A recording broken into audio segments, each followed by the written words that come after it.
Au cœur de l'hypercentre-ville de Limoges, la place Fournier est le complément idéal au grand plateau événementiel de la place de la République.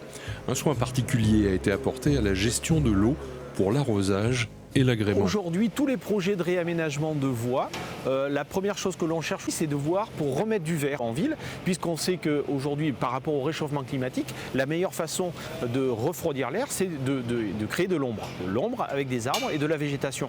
Donc dès qu'on le peut, on remet des arbres, on fait en sorte de capter maximum d'eau pluviale de surface pour réalimenter ces arbres en eau et leur permettre de vivre correctement. Le milieu urbain est un milieu qui n'est pas forcément très favorable à la végétation, puisque effectivement il y a beaucoup d'imperméabilisation.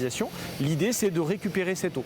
Donc là, nous avons fait plusieurs choses, notamment au niveau des eaux qui sont récupérées dans les caniveaux. Une partie de cette eau est captée et va directement vers les fosses d'arbres pour les alimenter continuellement en eau. Et effectivement, il y a une réserve d'eau dessous qui permet aux arbres d'être alimentés sans avoir un arrosage qui, en période de sécheresse, est interdit. Le stockage se fait de façon naturelle dans les fosses, puisque au-dessous, on a des quantités, des mélanges terre-pierre qui permettent de stocker, de garder l'eau.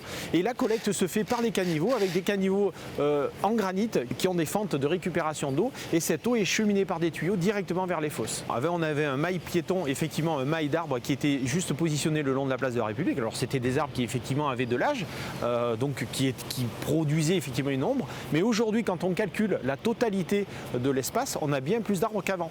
Sur la place de la République, il y a d'énormes fosses, on ne s'en rend pas compte, mais il y a d'énormes fosses qui ont été faites en dessous, et sur la place Fournier, on a aussi des grandes fosses répartis un peu tout le long, y compris sur la rue Port-Tourny. La rue Port-Tourny a été végétalisée. On a 7 arbres sur tige qui ont été plantés, plus des jardinières qui ont été équipées avec des arbustes. En lieu et place de la statue de Jeanne d'Arc, installée dans le haut de la rue Porte-Tourny, une fontaine sèche. Mais quel drôle de nom! Une fontaine sèche, c'est pas une fontaine sans eau, bien entendu. C'est une fontaine qui n'a pas de bassin. Mais on est dans un circuit fermé au niveau de l'eau. Donc peu de gaspillage d'eau, puisqu'en fait l'eau retombe directement dans la zone de la fontaine et repart directement vers un bassin pour être traité et revient. Lorsqu'il pleut, le bassin est réalimenté en eau, puisqu'on a toujours des pertes, bien entendu, un petit peu de pertes, notamment par l'évaporation, qui reste quand même assez faible. Et en plus de ça, pour éviter que l'eau sorte de la fontaine, on est équipé d'un anémomètre qui est juste à côté.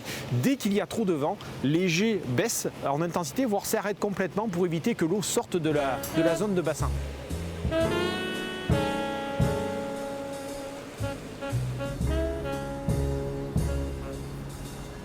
Une nouvelle phase d'aménagement est attendue dans les prochaines années, avec notamment la mise en valeur des vestiges autour de l'abbaye Saint-Martial.